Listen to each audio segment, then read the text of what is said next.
فضل تیرے نال فضل تیرے نال او میاں لوہے تر دے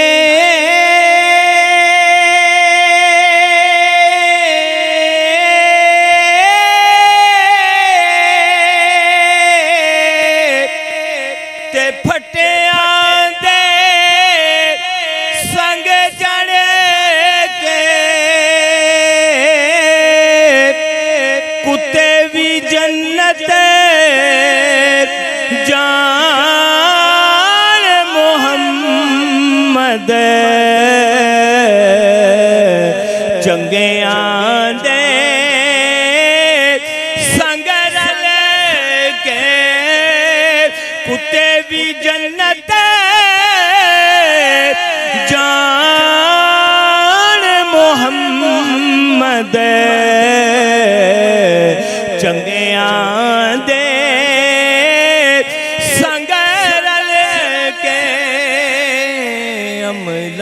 والے لنگ لنگ جان دے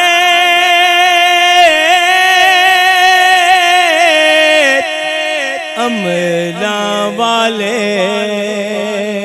املاں والے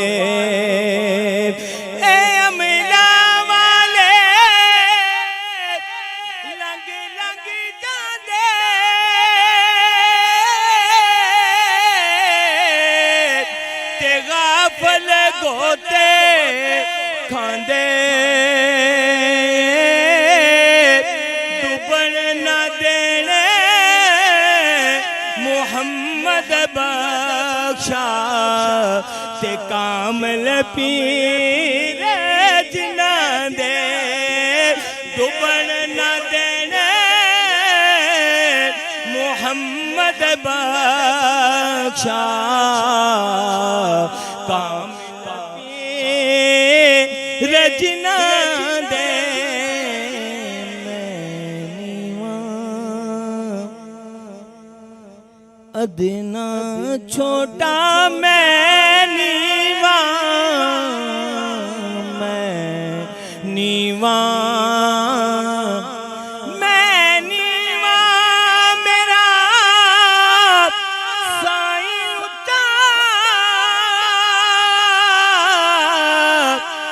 میں اونچیاں دے سنگ لائی صدقے جاواں نا اونچیاں کولوں تے جنہ نیویں انا نبھائی میں انا تے دل کن رسیتا یارو میں انا تے دل کن رسیتا تے دیوے کون سنبھالا دھکے دیون والے بہتے سائیں تو ہاتھ پکڑن والا دھکے دیون والے بہتے پیرا تو ہاتھ پکڑن والا لکھاں بیرے بیرینوں لگے دے لکھاں بیرے بیرینوں لگے دے او جڑے کچے او جھڑ جان دے او جے لال محمد او ہوئی روڑے کھان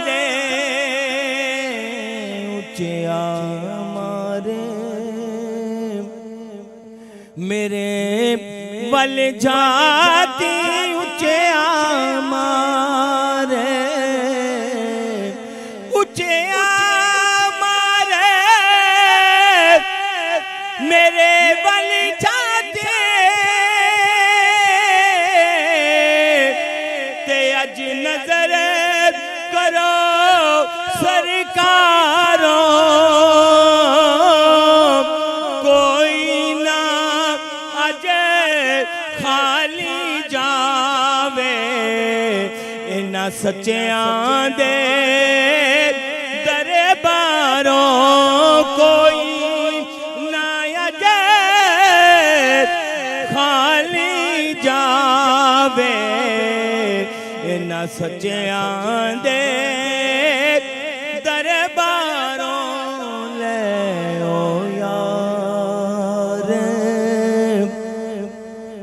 لے او یار حوالے رب دے لے او یار لے او یار حوالے رب دے تے میلے 4 دناں دے اس دن عید مبارک ہو سی تے جس دن پھر ملیں گے جس بندے دا جس بندے دا یارو پیر بچھڑے جائے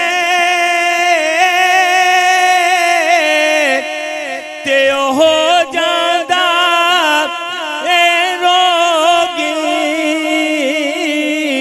جیڑی بکری ایڑوں بچھڑے ہوندیوں بھگیاڑا جوگی جیڑی بکری ایڑوں بچھڑے ہوندیوں بگیاڑا جوگی. ایک دفعہ درود پاک گانا پیش کرو اردو کلام دے چند مصرے پیش کرائیں گا. اللہم صلی علی سیدنا و مولانا محمد مبارک وسلم.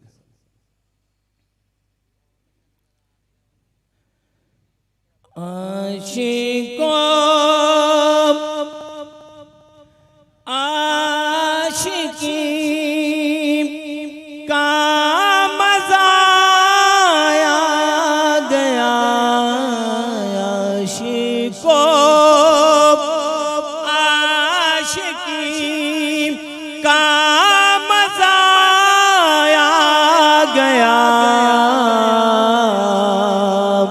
مصطفیٰ سے لگی کا مزہ آیا گیا. عاشقوں عاشقی کا مزہ آیا گیا.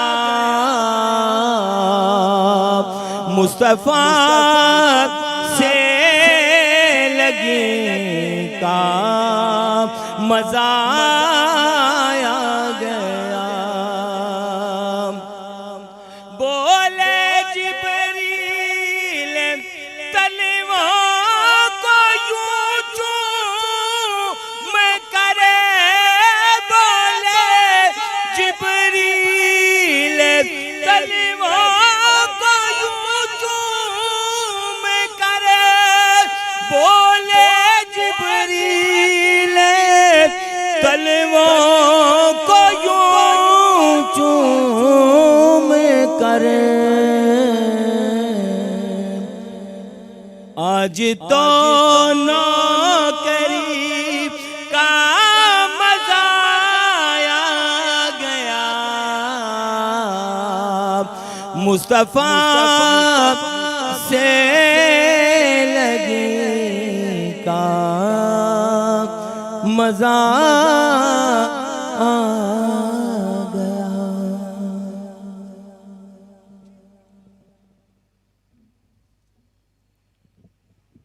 جزاک اللہ خیر و احسن جزا فی الدارین۔ پنجاب سے تشریف لائے ہوئے خوبصورت ثناخواہ محترم مکرم جناب رانا مقبول صاحب اپنی محبت عقیدت پیش کر رہے تھے۔ دعا کرتے ہیں اللہ رب العزت سے آپ کو مزید برکتیں عطا فرمائیں۔ وہ احباب جو اس وقت پنڈال سے باہر کھڑے ہوئے ہیں، یہ جو احباب دائیں بائیں گھوم رہے ہیں، آپ سے مؤدبانہ گزارش ہے کہ یہ قالین آپ کے لیے بچھائے گئے ہیں، برائے مہربانی تشریف لے آئیں۔ انشاءاللہ تبارک و تعالی کچھ ہی لمحات میں سیدی و مرشدی حضور قبلہ محبوب سائیں دامت برکاتہم القدسیہ اظہار خیال فرمائیں گے۔ وہ احباب جو اس وقت پنڈال سے باہر موجود ہیں، گیٹ کے اطراف موجود ہیں، آپ سے بھی گزارش ہے پنڈال کے اندر تشریف لے آئیں۔ اجتماع کو آگے بڑھاتے ہوئے اظہار خیال کے لیے دعوت دوں گا حضرت والا کے انتہائی پیارے خلیفہ محترم پشاور سے تشریف لائے ہوئے علمیت بھی شخصیت محترم مکرم جناب حضرت علامہ و مولانا doctor professor engineer Fawad Haider Maqsood نشمندی صاحب سے تشریف لائیں اور اظہار خیال پیش فرمائیں۔ درود شریف پڑھیے، اللہم صلی علی سیدنا و مولانا محمد وعلی آل سیدنا و مولانا محمد وبارک وسلم۔ نحمده ونصلي ونسلم على رسوله الكريم، اما بعد فاعوذ باللہ من الشیطان الرجیم، بسم اللہ الرحمن الرحیم۔ قال اللہ تعالی فی القرآن المجید والفرقان الحمید، واعتصموا بحبل اللہ جميعا ولا تفرقوا، صدق اللہ العلی العظیم۔ اس بندہ عاجز نے مرشد کی نگاہ کرم سے آپ سب کی دعاؤں، آپ سب کے سامنے اللہ کے پاک کلام سے کچھ حصہ تلاوت کرنے کا شرف حاصل کیا ہے۔ رب العزت سے درخواست ہے وہ پاک ذات عاجز کو صحیح مفہوم بیان کرنے، ہم سب کو سمجھنے اور عمل کرنے کی توفیق نصیب فرمائے۔ مجھے جو موضوع دیا گیا وہ یہ ہے کہ افتراق امت کے اسباب اور اس کا حل، اس کے بارے میں چیدہ چند باتیں گزارش کروں گا۔ سب سے پہلے تو ہم یہ جاننے کی کوشش کرتے ہیں کہ جو یہ افتراق امت ہے یہ آج کا مسئلہ ہے یا یہ کوئی پرانا مسئلہ چلا آ رہا ہے، اور سب سے پہلے امت کے اندر اگر افتراق پیدا ہوا تو کب پیدا ہوا؟ تو ہمیں جاننا چاہیے کہ جب نبی کریم علیہ السلام اس دنیا سے تشریف لے گئے اور آپ ظاہری طور پر پردہ فرما گئے، تو اس کے بعد تمام عرب کے اندر ایک شورش برپا ہو گئی، جس کو حضرت سیدنا صدیق اکبر رضی اللہ عنہ نے اپنے زمانے میں خالد بن ولید رضی اللہ عنہ اور سیدنا عمر فاروق رضی اللہ عنہ اور سیدنا علی شیر خدا رضی اللہ عنہ جیسے جری سپہ سالاروں کی مدد سے اس جو ہے بغاوت کو فروغ کیا، اور اس کے بعد حضرت عمر فاروق رضی اللہ عنہ کے دور کے اندر ہر طرف امن و امان کا دورہ ہو گیا۔ اس وقت میں ایک یہودی جس کا نام عبداللہ ابن سبا تھا، تقریباً تمام مورخین نے یہ بات وضاحت اور صراحت کے ساتھ لکھی ہے کہ اس یہودی نے بظاہر اسلام کا جامہ پہن لیا اور دل کے اندر نفاق لیے ہوئے وہ اس خیال میں تھا کہ کسی طرح سے مومنین کی جماعت کو توڑا جائے، اس کے اندر افتراق پیدا کیا جائے۔ حضرت عمر فاروق رضی اللہ عنہ کے دور میں اس نے سب سے پہلے یہ کوشش کی کہ حضرت زبیر بن عوام رضی اللہ عنہ جو نبی کریم علیہ السلام کے پھوپھی زاد ہیں، ان کے حوالے سے بات کی کہ خاندان رسول کے ہونے کی وجہ سے یہ ان کا حق بنتا ہے کہ ان کو خلافت عطا ہو، لیکن حضرت عمر فاروق آپ کا پنجہ بڑا زور آور مضبوط تھا اور آپ کی اتھارٹی بہت اعلیٰ تھی، آپ کی ایڈمنسٹریٹو پاور بڑی اچھی تھی، اس وجہ سے اس کی یہ دال نہ گل سکی اور اس کو توران موجودہ ترکستان اور روس کے علاقوں میں جانا پڑا۔ حضرت عثمان غنی رضی اللہ عنہ کے زمانے میں اس نے دوبارہ عثمان غنی کے خلاف ایک تحریک اٹھائی، اور اس وقت اس نے تمام عالم اسلام کے اندر ایک شورش برپا کر دی، اور مختلف نو مسلم جو نئے مسلمان ہوئے تھے ان لوگوں نے چونکہ اپنے زمانے میں یہ دیکھا تھا کہ باپ کے بعد بیٹا ہوا کرتا ہے، تو اس نے خاندان رسول کے نام پر انہوں نے ان کا ساتھ دیا، اور حضرت عثمان غنی رضی اللہ عنہ کی اس تحریک کا انجام یہ ہوا کہ حضرت عثمان غنی رضی اللہ عنہ کی شہادت ہوئی۔ تاریخ الخلفاء میں لکھا ہے کہ حضرت عثمان غنی رضی اللہ عنہ نے شہادت کے دن جو بیان فرمایا، اس خطبے میں آپ نے کہا، اے لوگوں، اگر آج مجھے تم نے ناحق قتل کر دیا تو کل تم کبھی اکٹھے نہ ہو سکو گے، تمہاری جماعت میں ایسا افتراق پیدا ہو جائے گا کہ پھر تمہارا اکٹھا ہونا مشکل ہو جائے گا۔ حضرت عثمان غنی رضی اللہ عنہ کا شہید ہونا تھا کہ مسلمان سیاسی طور پر بھی تفریق کا شکار ہوئے، اور نئے نئے فرقے جو ہیں وہ اسلام کے اندر پیدا ہونے شروع ہو گئے۔ ایسا وقت آ گیا کہ دو مسلمانوں کا اکٹھے بیٹھنا مشکل معلوم ہوتا تھا۔ پھر یہ دور چلتا گیا، اس پر کچھ حد تک قابو پایا گیا، علماء کے آپس میں یہ مسائل مناظروں کی صورت میں رہے یا کتابوں کے اندر فرق باطلہ کے جواب دیے گئے، لیکن وقت کے ساتھ ساتھ یہ بات میں مسلمانوں پر پھر دوبارہ ایک دور آیا، جب ہلاکو خان کا دور وہ قریب تھا اور منگول بغداد کے چڑھائی پر کرنے کے قریب کا وقت آ گیا۔ اس سے تقریباً 100-150 سال پہلے کا عرصہ، یہ وہ عرصہ تھا جس کے اندر مسلمانوں کے اندر ایک عجیب انتشار برپا ہو گیا، چھوٹی چھوٹی مملکتیں بن گئی، مسلمانوں کی جماعت تقسیم ہو گئی، خلافت کا جو ستون تھا وہ کمزور پڑ گیا، اس کی بنیادوں میں دراڑیں پڑنے لگیں، اور ایسے وقت کے اندر ہر طالع ازماں نے اپنی ایک جماعت نکال لی، کسی نے جو ہے وہ نئے فرقے کے نام پر جماعت نکالی، اور کسی نے جو ہے وہ سیاست کے نام پر اپنی جماعت نکالی، اور کسی نے نئی سلطنت بنائی، ہر بندہ اپنی 1.5 اینٹ کی مسجد بنانے لگا۔ اس وقت کہ مجدد حضرت شیخ عبد القادر جیلانی علیہ رحمہ اور ان سے کچھ ہی پہلے امام غزالی علیہ رحمہ نے وہ تحریک اٹھائی جس کا انجام یہ تھا کہ صلاح الدین ایوبی جیسی ہستیاں پیدا ہو گئیں، اور انہوں نے مسلمانوں کی جماعت کو دوبارہ اکٹھا کر کے مسلمانوں کے لیے کے اندر ایک نئی روح پونک دی، اور ایک بار پھر مسلمان ایک مٹھی ہو گئے۔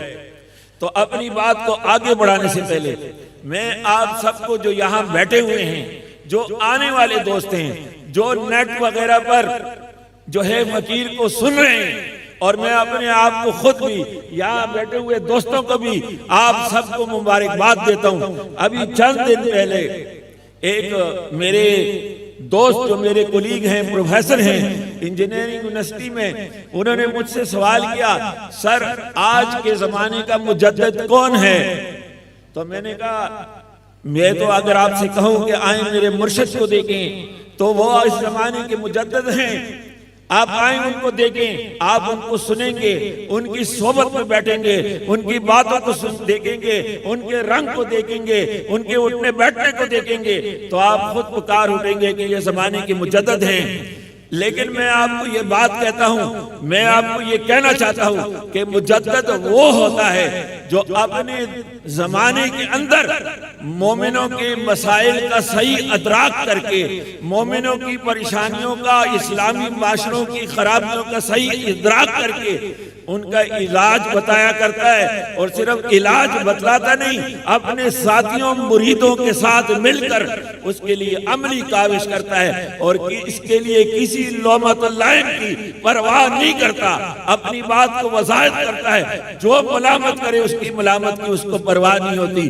یہ وقت کا مجدد ہوا کرتا ہے جو مومنوں کے اندر اور مومنین کے معاشروں کے اندر ایک نئی روح پونک دیتا ہے۔ میرے مرشد گرامی نے اس مشکل وقت کے اندر آپ نے ہر قسم کی فرقہ واریت کے خلاف نہ صرف یہ کہ خود بات کی، بلکہ اس اسٹیج سے اپنے آپ نے اپنی مریدین کو ہمیشہ یہی تربیت دی ہے کہ اسلامی روحانی مشن کے سٹیج سے ہر طرح کی فرقواریت اس کے خلاف بات کی جائے، لوگوں کو اجاگر کیا جائے، بتلایا جائے کہ یہ فی دور کی جو فرقواریت ہے یہ کہاں سے اٹھی ہے، اس کے اسباب کیا ہیں، اس کے مسائل کیا ہیں، اور اس کا نقصان کیا ہے، اور اس کا آخر حل کیا ہوگا۔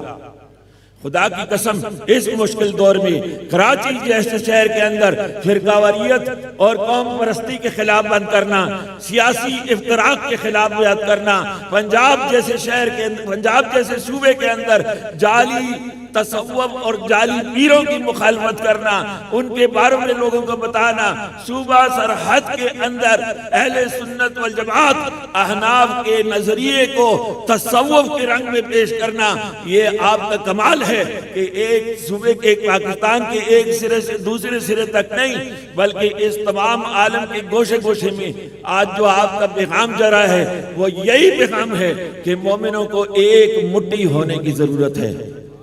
آج جس بات کو حضرت صاحب تقریباً 1975 میں آپ کی بیعت ہوئی اور اس سلسلے سے چلے آ رہے ہیں، آج 2023 یہ تقریباً 48-50 سال کا زمانہ ہو گیا، آپ یہی تحریک لے کے اٹھے ہوئے ہیں، چلے ہوئے ہیں۔ اس تحریک کے اندر ہم نے ہمیشہ حضرت صاحب سے یہی بات سنی ہے کہ فرقواریت یہ وہ برائی ہے جو معاشرہ ہماری یہ سوسائٹی اس نہج پر پہنچی ہوئی ہے۔ خدا کی قسم ہر بندے نے 1.5 کی مسجد بنائی ہوئی ہے۔ ایک وقت ہوتا تھا کہ صرف دینی جماعتوں میں افتراق نظر آیا کرتا تھا، اب اس سے بات آگے چلی گئی ہے۔ سیاسی میدان کے اندر جو اکاڑا بن گیا ہے، جس طرح سے ایک دوسرے کو گالیاں دی جاتی ہیں، جس طرح ایک دوسرے کو غدار وطن کہا جاتا ہے، جس طرح ایک دوسرے پر کفر کے فتوے لگتے ہیں، یہ عجیب منظر ہے جو اس ملک کے اندر پیش ہو رہا ہے۔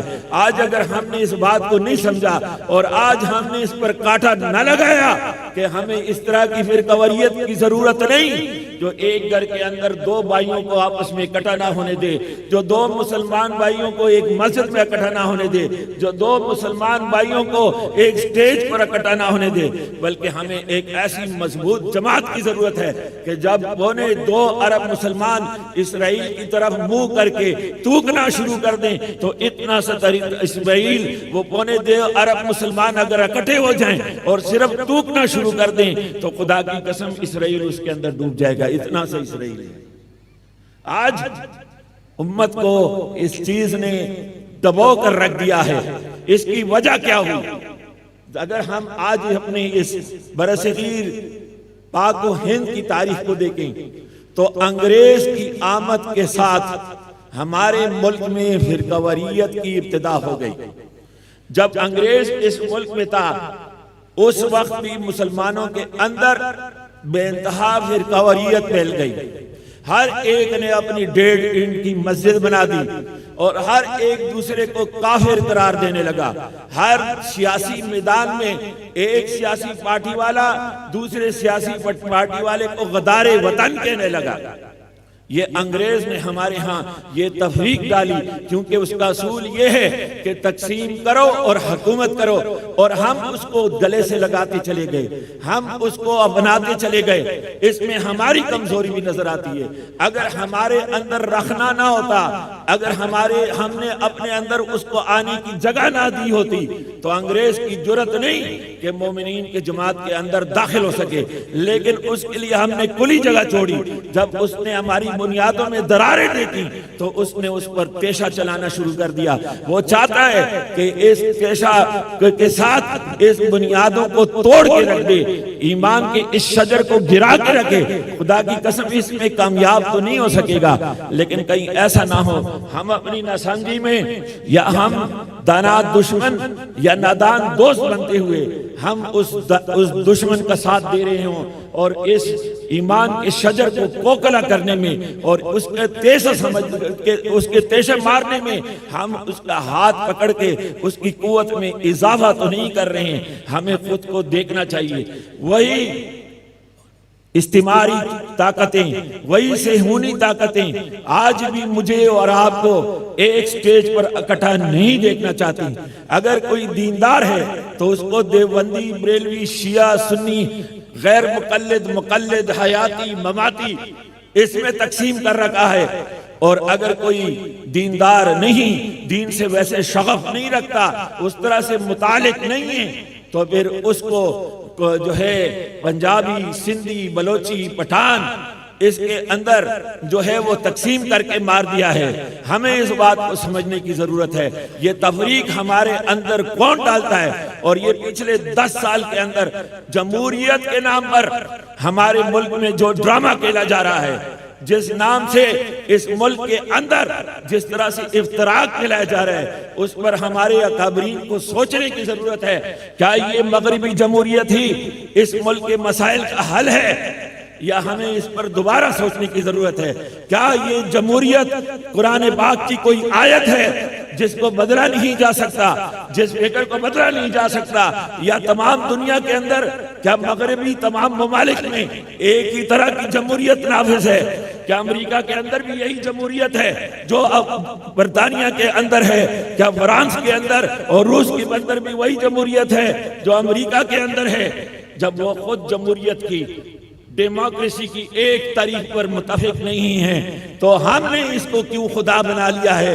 ہم نے اس کو کیوں قرآن بنا لیا ہے؟ ہمیں اس بات کی سمجھنے کی ضرورت ہے کہ کہیں جمہوریت ایک اعلیٰ کار کے طور پر تو نہیں استعمال ہو رہی، ہمیں تقسیم کرنے کے لیے، ہمیں برباد کرنے کے لیے۔ ہمیں اس بات کو سمجھنے کی ضرورت ہے، ہمارے اکابرین کو یہ سمجھنے کی ضرورت ہے کہ ہمیں اس جمہور کا اسلام بھی قائل ہے، اور جمہور کی محنت کے بغیر اور جمہور کی خواہش کے بغیر کوئی مسلمانوں کا لیڈر اور امام بھی نہیں بن سکتا ہے، بلکہ کسی معاشرے کا نہیں بن سکتا ہے۔ لیکن اگر اس طرح کی جمہوریت ہو کہ ایک طرف ایک عالم دین ہو اور دوسری طرف 100 گدھے ہوں، اور وہ 100 گدھے اس لیے جیت جائیں کہ وہ تعداد میں زیادہ ہے، نہ تو اس کو عقل مانتی ہے، نہ اس کو کوئی فلسفہ مانتا ہے، نہ اس کو شریعت مانتی ہے۔ دنیا کا کوئی قانون، کوئی اہل عقل کا قانون اس بات کو صحیح اور درست نہیں کہہ سکتا کہ 100 گدھے اگر تعداد میں زیادہ ہیں تو وہ ان علماء کرام سے جیت جائیں گے، کیونکہ یہ تعداد میں کم ہیں۔ ہمیں اسلامی شورا کے نظام کو دوبارہ زندہ کرنے چاہیے، حضرت عمر فاروق کا نظام دوبارہ زندہ کرنا چاہیے، صدیق اکبر کا نظام دوبارہ زندہ کرنا چاہیے۔ ہمیں اس بات کی سوچنے کی ضرورت ہے۔ اس کا حل یہ ہے، آخری بات کروں گا پھر اپنی جگہ لوں گا، ہم اس فرقواریت کو حل کیسے کر سکتے ہیں؟ آپ نے آج سے یہ فیصلہ کرنا ہے۔ ہم میلاد کے جلسے کرتے ہیں، ہم سیرت کے جلسے کرتے ہیں، ہم اللہ کے حبیب الاسلام کی شان بیان کرتے ہیں، لیکن جو سگریٹ پیتا ہے وہ پیتا رہتا ہے، جو 3 نمازیں پڑھتا ہے اس کو 4 کی توفیق نہیں ہوئی، واہ واہ سبحان اللہ کہہ کے دامن جاڑ کے ہم اٹھ کے چلے جایا کرتے ہیں۔ آج انفارمیشن ٹیکنالوجی کا دور ہے، بچے کے پاس دین اسلام کا وہ نالج ہے جو آج سے پہلے بہت سے بڑے بڑے جگہداریوں کو نہیں ہوا کرتا تھا۔ آج بچے کے پاس وہ نالج اس موبائل کے اندر انفارمیشن ٹیکنالوجی کے ذریعے اویلیبل ہو جاتا ہے، لیکن انالیسس اور تجزیہ کی قوت نہیں ہے کہ اس میں دیکھیں کہ غلط کیا ہے اور صحیح کیا ہے، کس طرف جانا ہے اور نہیں جانا۔ ہم نے یہ بات سوچنی ہے، حل اس کا یہ کرنا ہے۔ نمبر 1، آج کے بعد سے ہم اپنے جلسوں میں صرف ان علماء کو بلائیں گے جو صرف نقطہ ترازیاں نہ کرتے ہوں، بلکہ وہ متقی پرہیزگار ہوں، اپنے عمل سے بتائیں کہ وہ اللہ کے ذاکر ہیں اور خدا کا پیغام ہم تک پہنچانا چاہتے ہیں، جو مخلص ہوں۔ ہمارے علاقے کا وہ عالم اور ہماری مسجد کا وہ امام بہتر ہے جو سادہ بات میں ہمیں سمجھاتا ہے، ہمارے لیے وہ نعتخوان بہتر ہے جو سادہ انداز میں ہمیں نعت سناتا ہے، محبت اور ادب کے ساتھ۔ ہمیں ہزاروں لاکھوں خرچ کر کے ایسے غیر مخلص کو بلانے کی کوئی ضرورت نہیں ہے جو اپنی واہ واہ اور سبحان اللہ کرانا چاہتا ہے اور جیب بھر کے جو ہے وہ یہاں سے چلا جانا چاہتا ہے۔ ہم فیصلہ کریں گے، ہم اپنے جلسوں میں صرف ان خدا کے بندوں کو بلائیں گے جو ہمیں اللہ کے ذکر کے ساتھ، خدا کے دوستوں کے ساتھ، نبی کی سنت کے ساتھ جوڑنا چاہتے ہیں، جو ہمیں اللہ کی ذات کی محبت دلانا چاہتے ہیں، جو ہمیں توحید دلانا چاہتے ہیں، جو ہمیں رسالت دلانا چاہتے ہیں۔ ہمیں ان کے ساتھ جڑنے کی ضرورت ہے. ایسے علماء کو ہم بلائیں گے. دوسرے ہر ایک فرقے اور مسلک کے لانے والوں کو، افسوس جو مسلک نہیں آج کو اس کو مسلک بنا دیا گیا ہے. یہ بھی ایک مسلک ہے. ہر 1.5 اینٹ والی مسجد نے اپنے ایک مسلک بنا چھوڑا ہے جن کا تاریخ میں کہیں نام مسلک میں نہیں. جو پاکستان اور ہندوستان کی بدعت ہیں، یہاں کی ایجاد ہیں، باہر کی دنیا میں جن کو جانتا بھی کوئی نہیں. عرب ممالک میں اہل سنت والجماعت کے ممالک میں جن کو کوئی جانتا تک نہیں، وہ یہاں پر اپنا اپنا مسلک کہلاتے ہیں. وہ مسلک والے، میں ان سے گزارش کرتا ہوں محترمانہ، ہمارے اوپر بہت بڑی ذمہ داری ہے. اگر ہم اسٹیجوں پہ کھڑے ہوتے ہیں اور ہمارے پاس یہ سپیکر ہے، ہمارے پاس ممبر ہے، قوم کو حق بتائیں، اپنے دین کے اندر غلو نہ کریں، اپنے اکابر کو حجت اللہ نہ بنائیں، ان کی ہر بات کو حرف آخر نہ گنیں. حرف آخر صرف اللہ اور اس کے رسول کی ذات ہے. ہم نے یہ بات کو فیصلہ کرنا ہے. ہم نے اپنے اپنے اکابر کو کئی خدا تو نہیں بنا لیا ہے. جب عدی بن حاتم نے رسول اللہ صلی اللہ علیہ وسلم سے پوچھا تھا کہ ہم عیسائیوں نے تو اہل کتاب نے تو اپنے پیروں اور اپنے علماء کو، ان کو ہم نے خدا نہیں بنایا، تو رسول اللہ صلی اللہ علیہ وسلم نے کیا فرمایا؟ کیا کتاب کے اندر ایک چیز حلال ہوتی تھی اور وہ کہتے تھے حرام ہے، تم اس کو حرام مان لیتے تھے؟ کہا ہاں. کیا کتاب میں ایک چیز حرام ہوتی تھی اور وہ کہتے تھے کہ حلال ہے، تو کیا تم اس کو مان لیتے تھے؟ تو کہا ہاں. کہا یہی تو خدا بنانا ہے.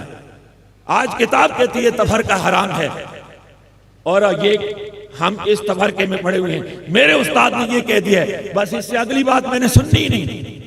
اگر آپ عالم ہیں تو یہ رویہ آپ کے لیے مناسب ہے، یا آپ کو تحقیق کرنے کا رویہ مناسب ہے؟ آپ کو تحقیق کرنی چاہیے، آپ کو دیکھنا چاہیے، آپ کو معلوم کرنا چاہیے کہ کہاں آپ کے اکابر سے ان سے خطا ممکن ہے. کیا وہ معصوم عن الخطا ہیں؟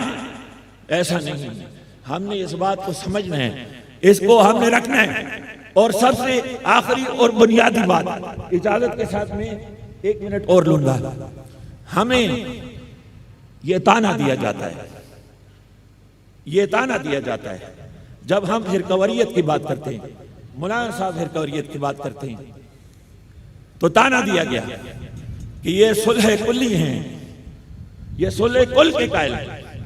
کیا ان کو معلوم نہیں صلح کل کسے کہتے ہیں؟ صلح کل اس چیز کا نام ہے کہ التباس الحق بالباطل، جو حق کو باطل کے ساتھ ملا کے باطل کو حق کا رخ بنا کے پیش کرے. تفرقہ ختم کرنا یہ حق ہے، یا تفرقہ کو ملانا جو ہے وہ حق ہے؟ باطل کو حق کا رخ کون دینے کی کوشش کر رہا ہے؟ جو ہمیں کہتا ہے کہ تم صلح کلی ہو. ہم اہل سنت والجماعت کا نام ہے الحمدللہ، لیکن ہمارا رویہ یہ ہے کہ ہم آج کی فرقواریت کو قبول نہیں کرتے. قریشی علیہ رحمہ نے یہ بتایا ہے، پھر میٹھا سائیں علیہ رحمہ نے یہ بتایا ہے، خواجہ سونا سائیں علیہ رحمہ نے یہ بتایا ہے، میرے مرشد گرامی محبوب سائیں دام ذلہم نے یہ بتایا ہے کہ ہم اہل سنت والجماعت احناف ہیں. جو عقائد اہل سنت والجماعت احناف کے اکابر سلف و صالحین نے بیان کیے ہیں، ہم ان پر پابند ہیں. اگر ہم اس آسمان کو دیکھیں، کسی کو اندھا ہو اور وہ رات کو اس کی پیدائشی انگا اس کی علاج ہو جائے، نظر آ جائے اور اس کی پٹی ہٹائی جائے، اور کوئی کورنیا اس کو لگا دیا گیا اور وہ آسمان کی طرف رات کو دیکھے اور کہے آسمان کالا ہے، اور دوسرا کہے کہ آسمان سبز ہے، یہ رات کا وقت ہے، تو دونوں میں سے ایک ہی صحیح ہو سکتا ہے، دونوں صحیح نہیں ہو سکتے. یہ حقیقت ہے، ہم اس بات کو قبول کرتے ہیں. اگر کسی نے فتویٰ بازی کرنی ہو تو میرے شیخ کے بیانات اور ان کو کتب کے دیکھ لیجئے کہ وہ کس نظریے کو بیان کرتے ہیں. کسی کو پڑھے بغیر اس پر فتویٰ بازی کرنا بہت ہی بری بات ہے. تو ہمارے شیخ کامل وہ اہل سنت والجماعت حنفی ہیں اور احناف کا نظریہ پھیلاتے ہیں، اکابر سلف و صالحین کا نظریہ، اور اس کے بعد اگر کوئی نظریہ ملتے تو بعد کے فقہا اور محدثین کا. ہمارے مشائخ و اولیاء اللہ کا شیخ عبد القادر جیلانی اور مجدد الافسانی کا نظریہ، یہاں تک کہ شاہ عبدالعزیز محدث دہلوی علیہ رحمہ تک کا دور، اور بعد کے جو اشتراک ہیں اس کو ہم اپنے خاطر میں نہیں لاتے، کیونکہ ان کی کوئی حیثیت نہیں. آپ دشمن جو کرتا گیا آپ اس کا ساتھ دیتے گئے, ہم اس کے ساتھ مان لیں. آج بھی الحمدللہ پاکستان کی اکثریت علماء کی ہو یا عوام کی, خصوصاً علماء اکرام کی, وہ فرقواریت کے مخالف ہے, لیکن ان کو اکٹھا کرنے کی ضرورت ہے. یہ آپ کا کام ہے کہ اپنے اپنے علاقوں میں ایسے علماء کو بلائیں جو فرقواریت کی مخالفت کریں, ان کو ایک سٹیج میں اکٹھا کریں, ان کو موٹی بنائیں. ہر ایک بندے کو اپنے علاقے میں کام کرنا پڑے گا, فرقواریت کے خلاف, لسانیت کے خلاف, قوم پرستی کے خلاف, سیاسی افتراق کے خلاف, جمہوریت کے نام پر بانٹنے کے خلاف, معیشت کے نام پر بانٹنے کے خلاف. اس کے خلاف ہمیں اور آپ کو آواز اٹھانی پڑے گی. یہی اس کا حل ہے. اپنے بڑوں کو حجت الاسلام نہ بناؤ, حجت اللہ علی الارض نہ بناؤ, ان کو حرف آخر نہ بناؤ. حرف آخر صرف اللہ اور رسول کی ذات ہے. دوسری بات, اپنے فکر کے اندر غلو نہ کرو. فروعی مسائل کو وجوبات کا رنگ نہ دو, وجوبات کو عقائد کا رنگ نہ دو. جو جہاں پر ہے اس کو وہاں رکھو. یہی اہل سنت والجماعت کی پہچان ہے. اللہ کو اللہ کے مقام پر, رسول کو رسول کے مقام پر, صحابہ کو صحابہ کے مقام پر, اہل بیت اطہار کو اہل بیت اطہار کے مقام پر, ہر ایک کو اس کے مقام پر رکھا جائے. یہ اہل سنت والجماعت کا عقیدہ ہے. ہمیں اللہ تعالیٰ اس پر عمل کرنے کی توفیق عطا فرمائے. وما توفیق الا